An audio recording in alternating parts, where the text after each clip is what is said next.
أعوذ بالله من الشيطان الرجيم بسم الله الرحمن الرحيم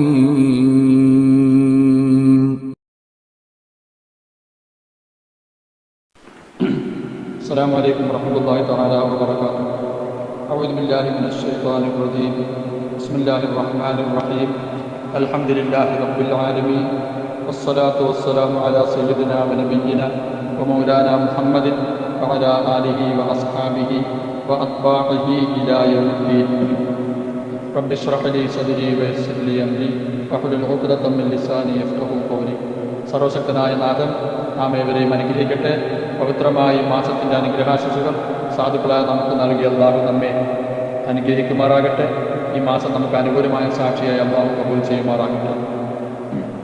നമ്മൾ ഖൽബുൽ സലീമിനെ സംബന്ധിച്ചാണ് സംസാരിച്ചു കൊണ്ടിരിക്കുന്നത്. ഖൽബുൽ സലീം, ആ സലീമായ ഖൽബോടുകൂടി അല്ലാഹുവിനെ സമീപിച്ചെങ്കിൽ മാത്രമേ രക്ഷയുള്ളൂ. വേറെ ആർക്കും രക്ഷയില്ല എന്ന് വിശുദ്ധ ഖുർആൻ. ഖൽബുൻ സലീം എന്ന് പറഞ്ഞാൽ നമ്മൾ പറഞ്ഞു അൽ ഖാലിസു അനിശ്ശിർക്കി വന്നിഫാഖ് അന്നാസിഹു ലില്ലാഹി അസ്സ വജൽ. ശിർക്ക് നിഫാഖിൽ നിന്നും പരിപൂർണമായും ഒഴിവായി ശുദ്ധി.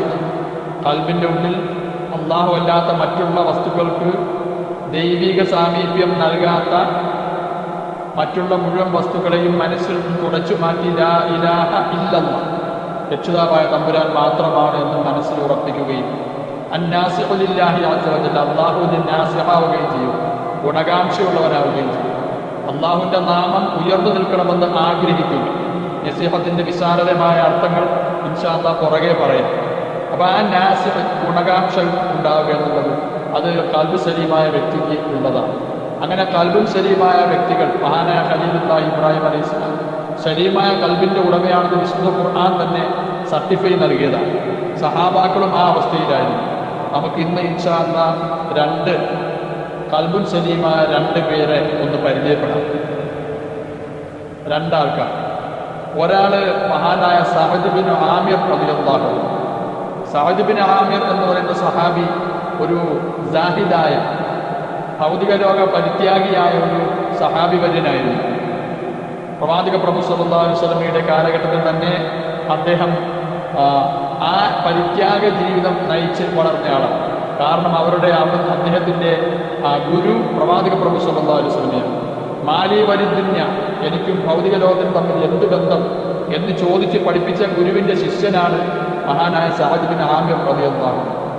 അദ്ദേഹത്തിൻ്റെ ചരിത്രത്തിൽ മഹാനായ ഉമറുൽ ഫാറൂഖ് റളിയല്ലാഹു തആല അൻഹു രണ്ടാം ഖലീഫയായി അവരോധിതനായ അവസരത്തിൽ അദ്ദേഹത്തിൻ്റെ ചരിത്രം അവിടെ നിന്നാണ് നമ്മൾ കേട്ടു തുടങ്ങുന്നത്.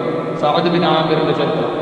ഉമർ ബിൻ ഖത്താബ് റളിയല്ലാഹു അൻഹു അദ്ദേഹത്തിൻ്റെ ഭരണ പ്രവിശ്യകളിൽ അദ്ദേഹവുമായി ബന്ധപ്പെട്ട ദീനുമായി കൂടുതൽ ബന്ധമുള്ള ഇഖ്ലാസുള്ള നിഷ്കളങ്കരായ ആൾക്കാരെ ഗവർണർമാരായി, കാര്യകർത്താക്കളായി നിശ്ചയിക്കാറുണ്ടായിരുന്നു. അങ്ങനെ ഇറാഖിലെ ഹലബ് എന്ന സ്ഥലത്തേക്ക് സഅദ് ബിൻ ആമിറിനെ ഗവർണറായിട്ട് അദ്ദേഹം നിശ്ചയിച്ചു.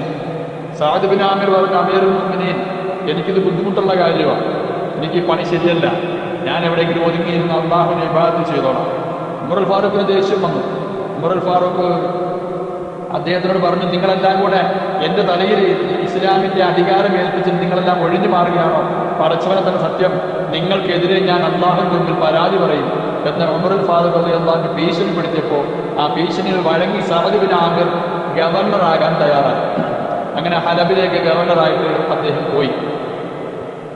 അവിടുത്തെ ഗവർണറായിട്ട് കുറേ കാലം നിന്നു.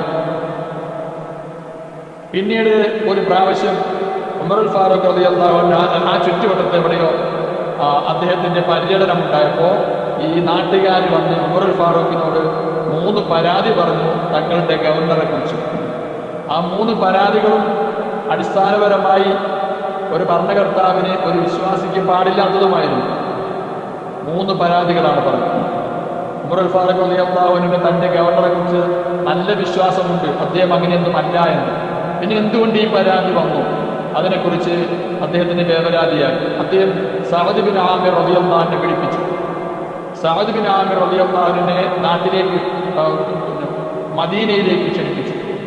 അങ്ങനെ സഅദ് ബിൻ ആമിർ റളിയല്ലാഹു അൻഹു മദീനയിലേക്ക് വന്നു. മദീനയിലേക്ക് വരുന്ന അവസരത്തിൽ സഅദ് ബിൻ ആമിറിനോട് ഉമറുൽ ഫാറൂഖ് റളിയല്ലാഹു തആല അൻഹു പറഞ്ഞത്, താങ്കളുടെ സ്വത്തുക്കളെല്ലാം എടുത്തുകൊണ്ട് മദീനയിലേക്ക് വരിക എന്നാണ്. സഅദ് ബിൻ ആമിർ തന്റെ സ്വത്തുക്കളെല്ലാം എടുത്തുകൊണ്ട് മദീനയിലേക്ക് വരികയാണ്. ഒരു വലിയൊരു വടി, മുളയുടെ കമ്പ്, ആ മുളക്കമ്പിന്റെ തുമ്പത്ത് അതിന്റെ ഏറ്റവും അങ്ങേ അറ്റത്ത് ഒരു പാണ്ടക്കെട്ട് കെട്ടിയിട്ടിരുന്നു. അതിൻ്റെ ഉള്ളിലാണ് അദ്ദേഹത്തിന്റെ സ്വത്തുക്കൾ മുഴുവനും. എന്താണ് അതിലുള്ളത്? അതിലുള്ളത് ഒരു മുസ്ഹഫ്, ഒരു നമസ്കാര പാത്രം, നമസ്കാര കുപ്പായം, ആ വെള്ളം കുടിക്കുന്നതിന് മുതൽ ചെയ്യാൻ വേണ്ടിയുള്ള ഒരു പാത്രം, പിന്നെ കുറച്ച് ഗോതമ്പും കാരക്കയും. ഇതാണ് അദ്ദേഹത്തിന്റെ സ്വത്ത്. ഈ സ്വത്തുമായി സഅദ് ബിൻ ആമിർ മദീനയിലേക്ക് ലക്ഷ്യം വെച്ച് നടന്നു. മദീനയിലെത്തി. എപ്പോഴോ എത്തി മദീനയിൽ അദ്ദേഹം.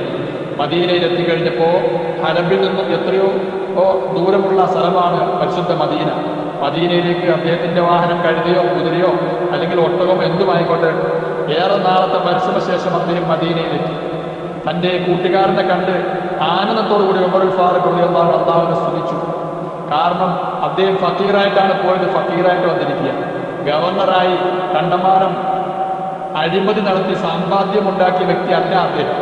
ഏതുമായിക്കോട്ടെ, അദ്ദേഹത്തിനോട് ഉമറുൽ ഫാറൂഖ് റളിയല്ലാഹു അൻഹു ചോദിച്ചു, നിങ്ങളുടെ നാട്ടുകാർ നിങ്ങളെ സംബന്ധിച്ച് ഒരു 3 ആരോപണം ഉന്നയിച്ചിരിക്കുന്നു. അതിന്റെ നിജസ്ഥിതി നിങ്ങളെ സംബന്ധിച്ച് എനിക്ക് അറിയാമെങ്കിലും ഒന്നറിയാൻ, നിങ്ങളിൽ നിന്നറിയാൻ വേണ്ടി ഞാൻ നിങ്ങളുടെ മുമ്പിലേക്ക് ചോദിക്കുക. എന്താണ് അമീറുൽ മുഅ്മിനീൻ എന്നെ സംബന്ധിച്ച് അവർ പറഞ്ഞത്? അത് നിങ്ങൾ പകൽ മാത്രമേ പ്രജകളുടെ കാര്യങ്ങൾ ശ്രദ്ധിക്കാറുള്ളൂ, രാത്രിയിൽ ആ പ്രജകൾക്ക് വേണ്ടി നിങ്ങൾ ഉണർന്നിരിക്കാറില്ല, രാത്രിയെല്ലാം ഉറക്കമാണ്. ഒരു തെറ്റ്. ഒരു ഗവർണറെ കുറിച്ച് ഉമറുൽ ഫാറൂഖിനോട് പറഞ്ഞ അപരാധമാണ്, തെറ്റ്. രാത്രി അദ്ദേഹം പ്രജകളുടെ കാര്യങ്ങൾ ശ്രദ്ധിക്കാറില്ല, പകൽ മാത്രമേ ശ്രദ്ധിക്കാറുള്ളൂ. രണ്ടാമത്, അദ്ദേഹം ആഴ്ചയിൽ ഒരു ദിവസം ഞങ്ങളുടെ കാര്യങ്ങൾ ശ്രദ്ധിക്കാതെ ലീവ് എടുക്കുന്നു. ആഴ്ചയിൽ ഒരു ദിവസം ലീവ് എടുക്കുന്നു. അന്ന് പ്രജകളുടെ കാര്യം, ഞങ്ങളുടെ കാര്യങ്ങളൊന്നും ശ്രദ്ധിക്കാറില്ല. 2 കാര്യമാണ്. മൂന്നാമതായി അദ്ദേഹത്തിനെ സംബന്ധിച്ച് പറഞ്ഞത് ഏറ്റവും കടുത്ത ഒരു അപരാധമാണ്. അദ്ദേഹത്തിന് കൂടെ മോഹാലസ്യം ഉണ്ടാകുന്നു. അപസ്മാര രോഗിയാണ്. ഒരു അപസ്മാര രോഗിയെ ഗവർണറാകാൻ കൊള്ളില്ല. ഈ 3 അപരാധമാണ് സഅദ് ബിൻ ആമിർ റളിയല്ലാഹു അൻഹുവിനെ കുറിച്ച് ഉമറുൽ ഫാറൂഖിനോട് അവർ പറഞ്ഞു.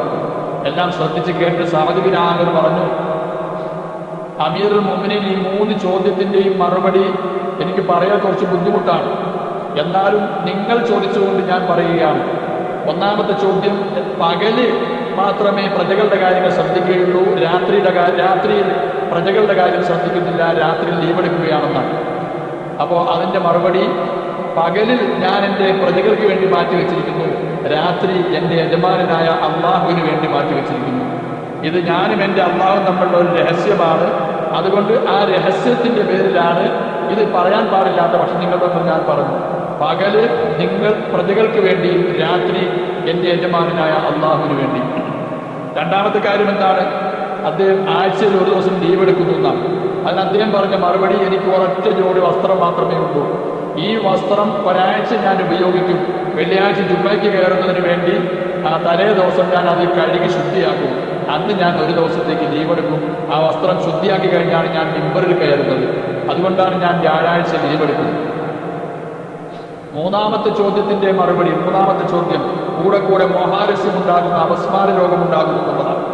മഹാനായ സഅദ് ബിൻ ആമിർ പറഞ്ഞതിന്റെ മറുപടി രണ്ടാമത്തെ ഒരു കൽബുൻ സലീമായ വ്യക്തിയുടെ ചരിത്രമാണ്.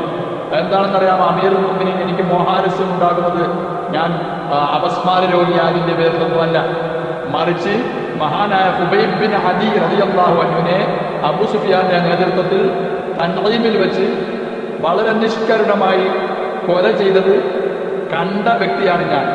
അത് കാണാനുള്ള ദൗർഭാഗ്യം എനിക്കുണ്ടായിപ്പോയി. അന്ന് എനിക്ക് 17 വയസ്സായിരുന്നു. ഞാൻ വിശ്വാസിയായിരുന്നില്ല. തൻഈമിന്റെ ഭാഗത്ത് വിളംബരം ചെയ്യപ്പെട്ടു, ഹുബൈബ് ബിൻ അദീനെ തൂക്കിലേറ്റുന്നു, എല്ലാവരും വരിക. എല്ലാവരും പോകുന്നതിനോടൊപ്പം ഞാനും ഓടിപ്പോയി. ആൾക്കാരെല്ലാം ആമോദിച്ച് അട്ടഹസിച്ച് വിളിക്കുകയാണ്, അവനെ കൊല്ലുന്നു.